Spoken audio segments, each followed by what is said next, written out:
Sri Sharda Devi and Her Divine Play, Chapter 28, page 537. Holy Mother's Anger. As a human, Holy Mother sometimes suffered worry and anxiety. She also lost her temper, but only momentarily. Sarala described the mother's anger at Radhu. Once in Jayarambati, I saw the mother terribly angry. She was mad at Radhu, who was then 15 or 16 years old. Radhu was running away, and the mother ran after her to punish her. The mother's hair was disheveled in her excitement, and she threatened Radhu, saying, "Today I shall beat you vigorously. Let me see who can protect you." I was extremely frightened and was wondering what would happen. Then the mother caught Radhu, and the latter began to laugh. Do you know what the mother did then? She gently spanked Radhu's back as if caressing her. I witnessed her terrible anger melt away in the twinkling of an eye.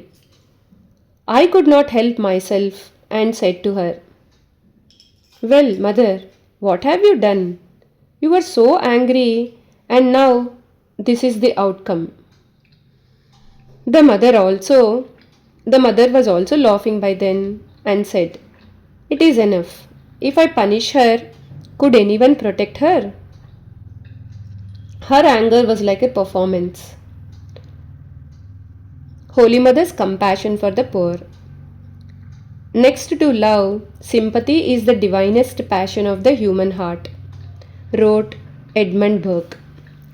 Only a generous heart suffers for the misfortunes of others, and only a great soul can absorb another's pain and grief.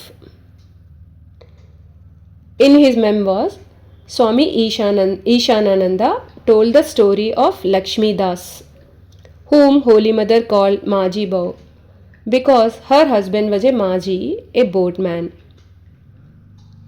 One day, I returned to Jayarambati from Kolpara with an elderly woman porter who carried a heavy load of groceries.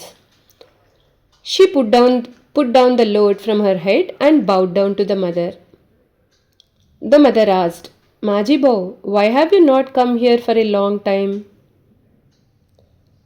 The woman replied in a piteous voice, "Mother, I am now in great difficulty. I move around various places to earn my livelihood. That is the reason your devotees do not find me to carry their luggage to your place. A few days back, my younger son passed away." At this, the mother exclaimed, "What do you say, Maji Bao?" Immediately, the mother's eyes moistened.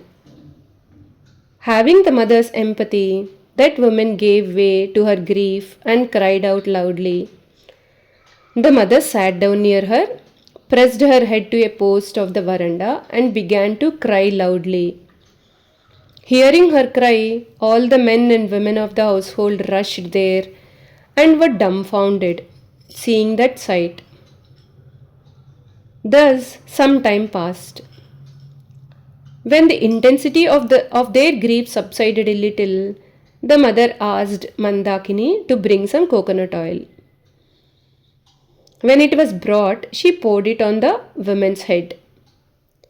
After having oil rubbed on her head, that woman calmed down as it has a cooling effect. The mother then gave her puffed rice and molasses as refreshments and bade her farewell with tearful eyes, saying, "Maji Bao, come again."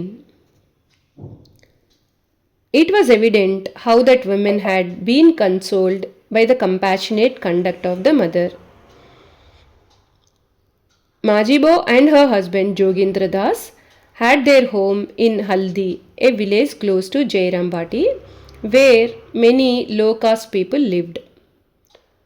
Jogendra was the head of Holy Mother's palanquin bearers, and he used a rowboat to catch fish in the Amodar river. One night, Jogendra was drunk and bet his wife, The next morning, she went to the mother and complained against her husband. Immediately, the mother called for Jogindra and asked angrily, "Why did you beat your wife?" He replied, "Didi, I have no son. My family line will be extinguished. I beat her out of frustration." The mother firmly told him, "Never raise your hand to your wife and never abuse her verbally. You are unhappy because you have no son. She is equally unhappy. What can she do?" Ashamed, Jogindra stood there with his head down. Then the mother said, "Go home. I tell you, by the grace of the Master, you will have a son. But never beat your wife." Through the blessing of Holy Mother, Majibo and her husband Jogindra Das had a son and afterwards another son. The mother named him Shantiram or Shanti and arranged for his rice feeding ceremony with the Master's Prasad. She also gave the baby 2 silver bangles. When Shantiram was a little boy, he and his parents would visit Holy Mother, who gave the boy various sweets and puffed rice to eat. Jai Ma.